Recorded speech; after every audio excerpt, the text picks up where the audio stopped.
अगस्त 1947।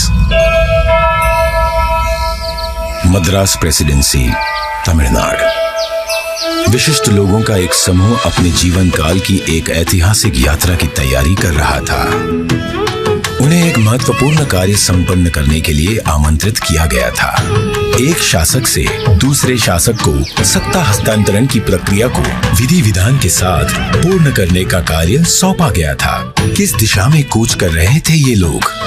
दिल्ली। भारत अपनी स्वतंत्रता के समीप था। ब्रिटिश शासन से मुक्ति की बेला थी। स्वराज के लिए संघर्ष में हजारों गिरफ्तार हुए और मारे गए, और दशकों बाद राष्ट्र अपने लक्ष्य के समीप था। वो लक्ष्य था स्वाधीनता, स्वतंत्रता। अब अंतिम वाइसरॉय लॉर्ड माउंटबेटन को एक महत्वपूर्ण कार्य करना था, भारतीयों को उनका स्वराज्य सौंपने का कार्य। परंतु उनके सामने एक सवाल था, स्वराज्य को किस प्रकार सौंपा जाए? ऐसे में हाथ मिलाने की रस्म शायद ही काम आए। तो इस गौरवशाली क्षण के प्रतीक के रूप में कौन सी रस्म अपनाई जाए? उन्होंने पंडित जवाहरलाल नेहरू के सामने अपना ये सवाल रखा। ये एक उचित सवाल था जिसके बारे में विचार विमर्श की आवश्यकता थी। नेहरू जी ने ये प्रश्न जाने माने स्वतंत्रता सेनानी श्री सी राजगोपालाचारी के सामने रखा, जिन्हें राजा जी के नाम से जाना जाता था। वे तमिलनाडु से थे। नेहरू राजा जी की विद्वता और भारतीय परंपराओं और सभ्यताओं पर उनके ज्ञान का सम्मान करते थे। राजा जी को इसका समाधान भारत के गौरवशाली अतीत में मिला।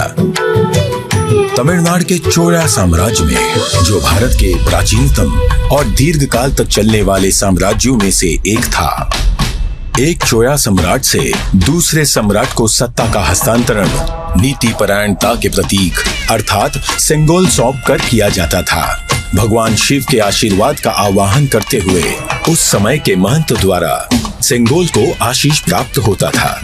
क्योंकि चोया शिव के प्रबल भक्त थे, उनके द्वारा स्थापित हजारों वर्ष पुराने मंदिरों में आज भी पूजा की जाती है।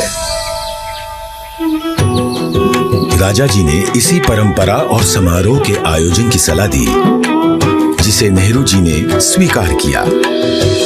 राजा जी ने बिना समय गवाए इस समारोह के लिए प्रमुख धार्मिक मठ या आश्रम तिरुवावड़दुराई आदीनम से संपर्क किया, जिसे 5 सदियों पहले स्थापित किया गया था, और ये तब से चोया भूमि के केंद्र में स्थित है और आज तक कार्यरत है।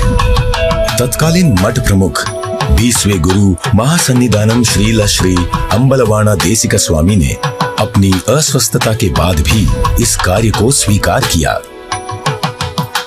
उन्होंने सेंगोल बनाने का दायित्व मद्रास के प्रसिद्ध स्वर्णकार वुम्मड़ी बंगारू को सौंपा। सेंगोल के शीर्ष पर नंदी विराजमान थे, जो कि शक्ति, सत्य और न्याय के प्रतीक हैं। सेंगोल बनाने के समय को याद करते हुए 96 वर्षीय श्री वुम्मड़ी एतिराजुलु कहते हैं, आदिनम किसी की सिफारिश पर हमारे पास सेंगोल का निर्माण का न्योता लेकर आए थे।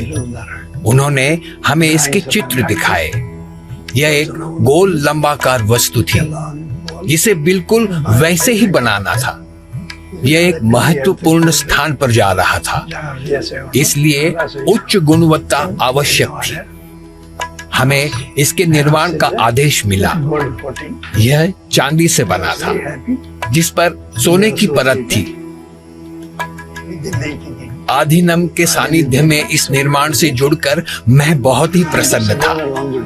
स्वतंत्रता सबके लिए गौरवशाली क्षण था, पर आधीनम द्वारा हमें सेंगोल निर्माण का दायित्व सौंपने से उस क्षण का महत्व बढ़ गया था। परम पावन मठ प्रमुख ने उप प्रमुख श्रील श्री कुमारस्वामी तंबिरान, आदिनम के ओदुवार विशेष गायक माणिक्यम और नादस्वर विद्वान TN राजरत्नम पिल्लई को आयोजन संपन्न कराने का दायित्व सौंपा।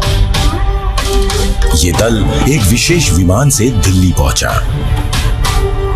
14 अगस्त 1947 की रात्रि को श्रील श्री कुमारस्वामी तंबिरान ने रीतिनुसार सेंगोल को लॉर्ड माउंटबेटन को सुपुर्द किया।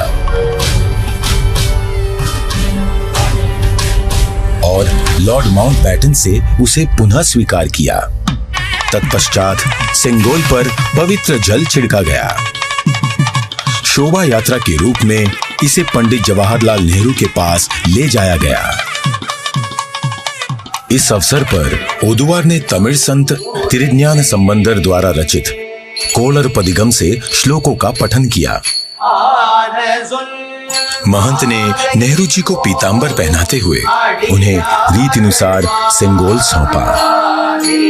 अडियारगल वाणिल अरसालवार आणई नमते, अर्थात ये हमारा आदेश है कि ईश्वर के अनुयायी राजा स्वर्ग के समान शासन करेंगे। इस वाक्य से श्लोक का समापन हुआ। इस प्रकार 1000 वर्ष पूर्व की सभ्यतागत प्रथा के अनुसार दक्षिण और उत्तर के असाधारण एकीकरण द्वारा राष्ट्र को एक सूत्र में पिरोते हुए शासन का हस्तांतरण हुआ। तत्पश्चात नेहरू जी ने श्री राजेंद्र प्रसाद सहित कई नेताओं की उपस्थिति में सेंगोल को स्वीकार किया।